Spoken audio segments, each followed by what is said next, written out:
Baldur's Gate 3 has become one of my favorite games of all time. I have sunk too many hours in it already, and I'm going to put in more. But while I was playing, my dad walked in and asked me why don't I make a guide since I've been playing so much.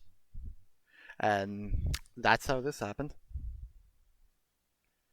Cloaks have the least number of options to choose from than any accessory in the game, offering only 17 to choose from.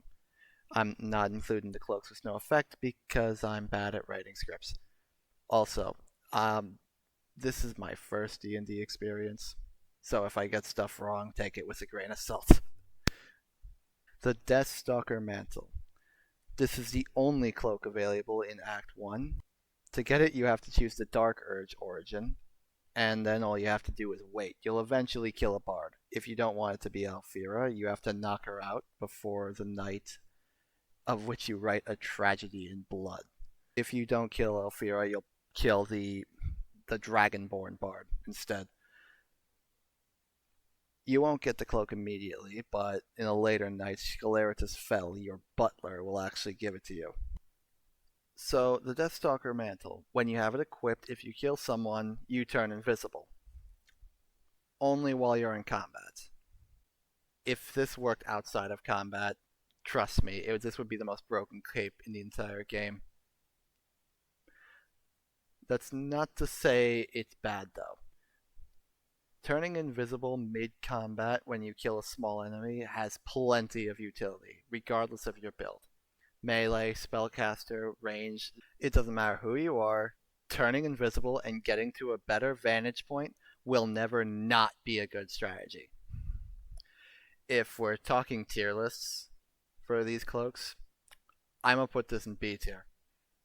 It's really good in the early game, but it falls off in the late game due to the high HP enemies and the lack of low HP minions to kill and turn invisible with.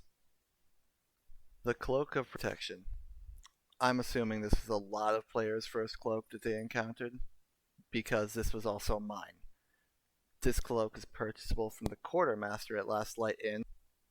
I'm pretty sure most people saw this cloak and its effect and just immediately knew it was good. And they wouldn't be wrong. The effect is a simple one, +1 to saving throws and +1 to armor. You could get a ring in the previous act that had the exact same effect, and both of these stack as well.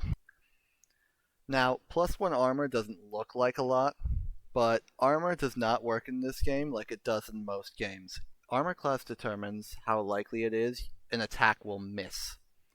And there is a max to how high an attack will be rolled. And the closer you get to that max, the more one armor class has an effect. The other effect is the +1 to saving throws. As in all saving throws. Getting shoved off cliffs, stunned from Mind Blast, concentration broken.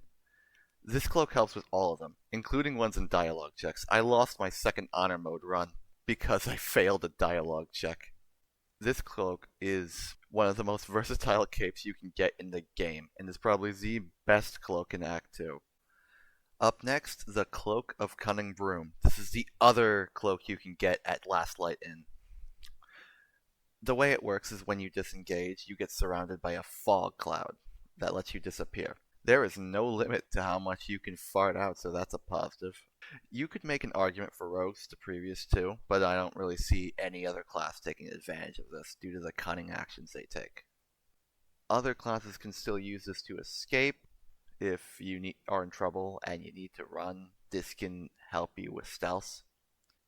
But I am glad I looked up information on this cape because I found someone much smarter than me. So it turns out there can only be one cloud in an area at a given time. And what are other clouds? Well, Hunger of Hadar is one example. Hunger of Hadar is a giant cloud of darkness that freezes those inside of it and slows them down. And you will be facing a lot of them if you plan to siege Moonrise Towers. If you use the fog cloud, suddenly you can actually get out of the hunger of Hadar by creating your own fog cloud. This isn't even the only spell it works on. Cloud Kill is another great example of a spell that can screw you over. This is a lot more utility than I expected to get out of this cloak, and I actually want to use it now. Thank you to this one Reddit post for pointing this out to me, because I would have placed this in C tier. For the first cape available at Moonrise Towers is the Sunderskin Cloak. Sold by the Vampire Fanatic, this cloak gives anyone with Reverberation the Dazed condition, if they inflict damage to the wearer. So if you have a character who inflicts Reverberation, which is not hard to do because Act 1 gives you multiple items that allow you to inflict Reverberation, this can be just some extra utility. Dazed entities can't take reactions and have disadvantage on wisdom saving throws, and lose their dex bonus to armor class, making them much easier to hit. One example I thought of is that you can actually put this on a barbarian.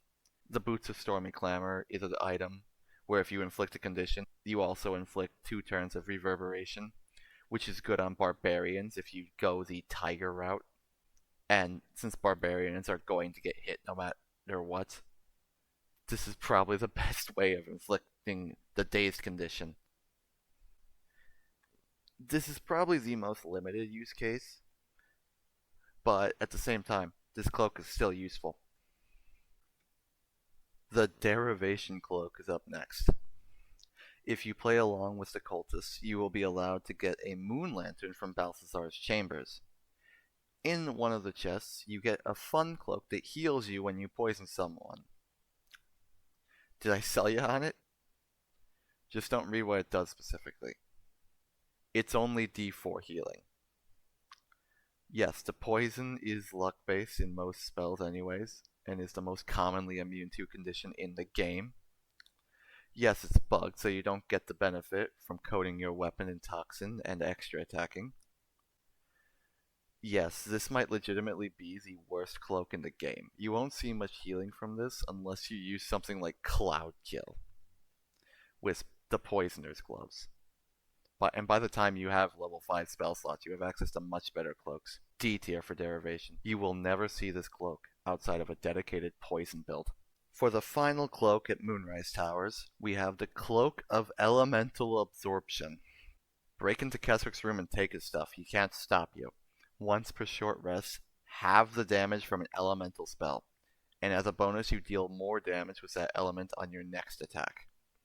It's really good for mages, because they're going to get hit by ranged attacks anyways, which are more than likely dealing elemental damage. And just for reference, elemental damage is fire, thunder, lightning, ice. Elemental doesn't include force, radiant, necrotic, or like the physical damage types, obviously. Still, I'm putting this in AT. Wait a minute, it's also bugged. Only works per long rest. It's still good, but dang, that's a strike against it. Now leaving Moonrise in the House of Healing morgue. It's a room full of undead and poison vents. Getting through this area, you can find a chest with a bit of jumping. In the chest, you will find the Fleshmelter Cloak. 1d4 acid damage to anyone that damages the wearer in melee. It's better than nothing. If you have a melee build and Cloak of Protection is already taken, this is not a bad option, but it gets replaced quickly. C tier. The Vivacious Cloak. How do you pronounce this? Vivacious. Attractively lively and animated. Fascinating. The final cloak in Act 2, the Vivacious Cloak, is located just as you enter the mausoleum in a chest. The effect says you get 8 temporary HP upon using a spell in melee. Melee, for reference, is 3 meters / 5 feet. It should be noted, though, that not all spells activate this effect. My first thought was probably the same as a lot of other people. Put this on my paladin, only to find that Divine Smite didn't trigger the effect. Every other smite does, but not Divine Smite. Summons, Misty Step, Hunter's Mark, those don't trigger this.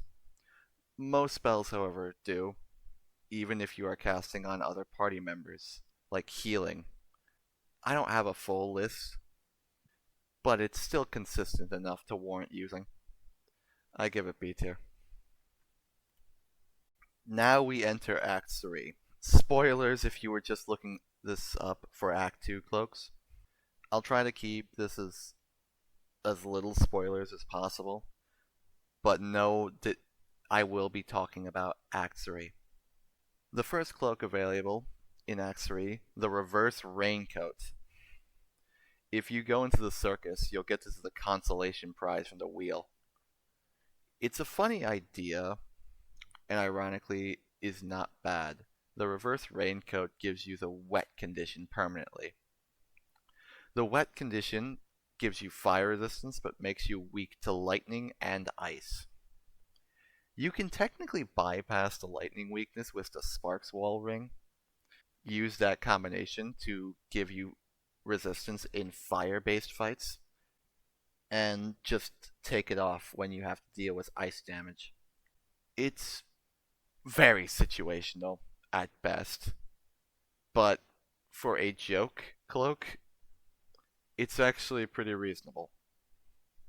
So, at this point, a lot of the cloaks will be purchasable, so you won't have to fight that many people to get cloaks in Act 3.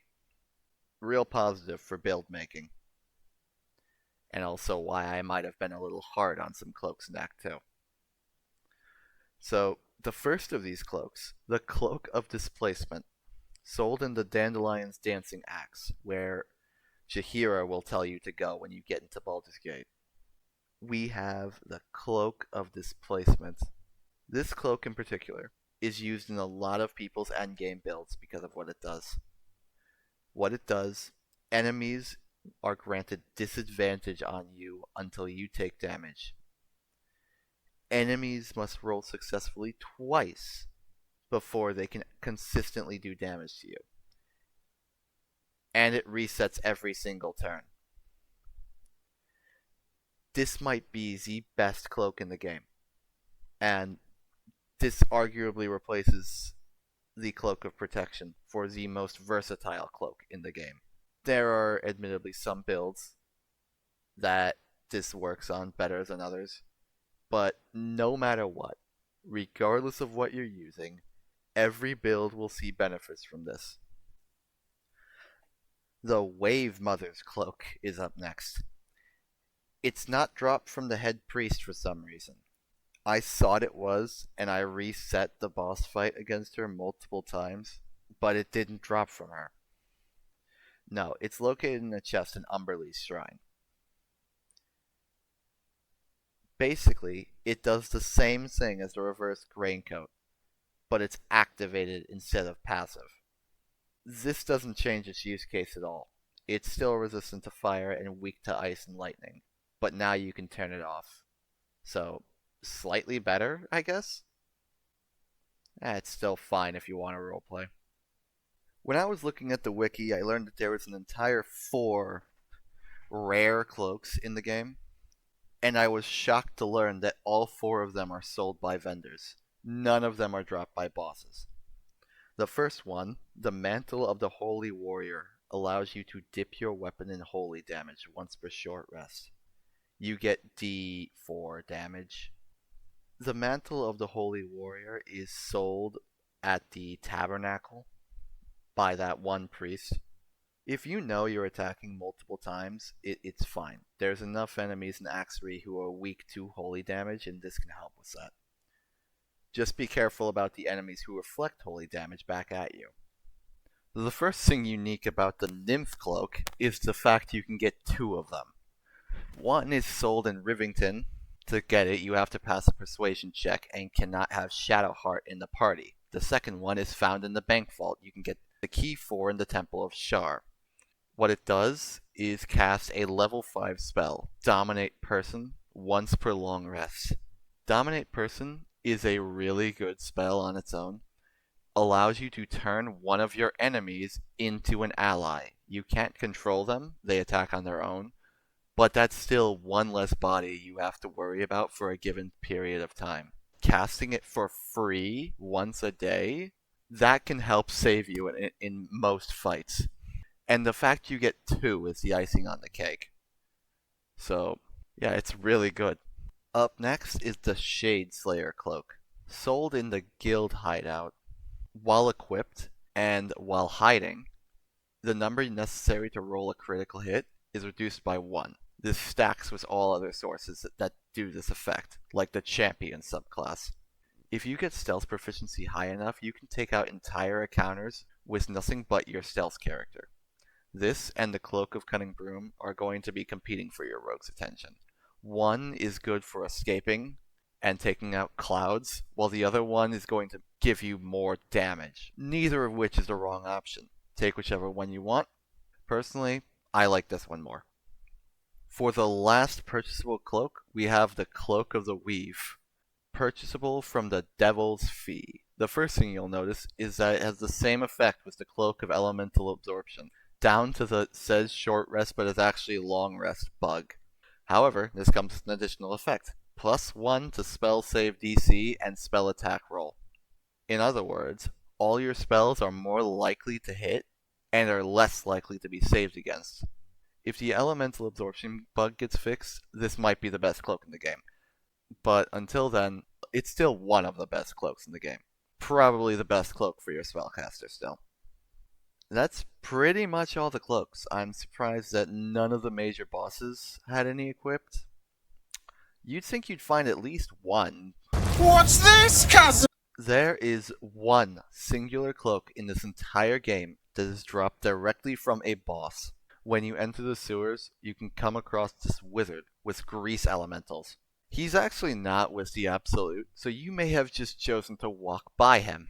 But if you use your fire magic to explode all of his lackeys, and you loot him, you can get the Cindermoth Cloak off his body. This cloak inflicts burning to the attacker within 2 meters of the wearer.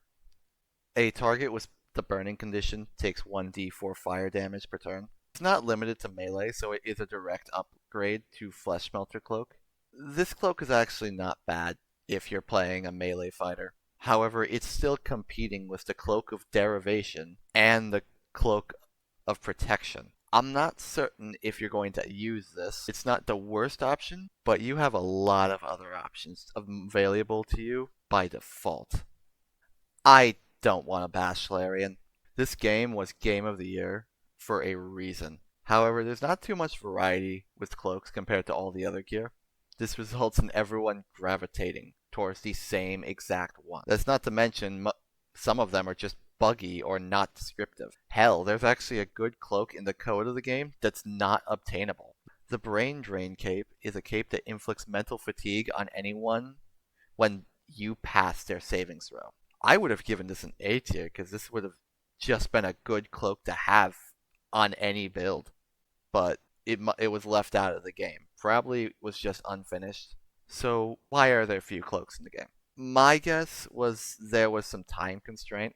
They did what they could, but a lot of ideas were cut from late game. Maybe there were more cloaks planned, but they were scrapped for time. That's not to mention it's a lot harder to animate an entire cloak than a ring or a necklace. Well, I hope the people watching this enjoyed.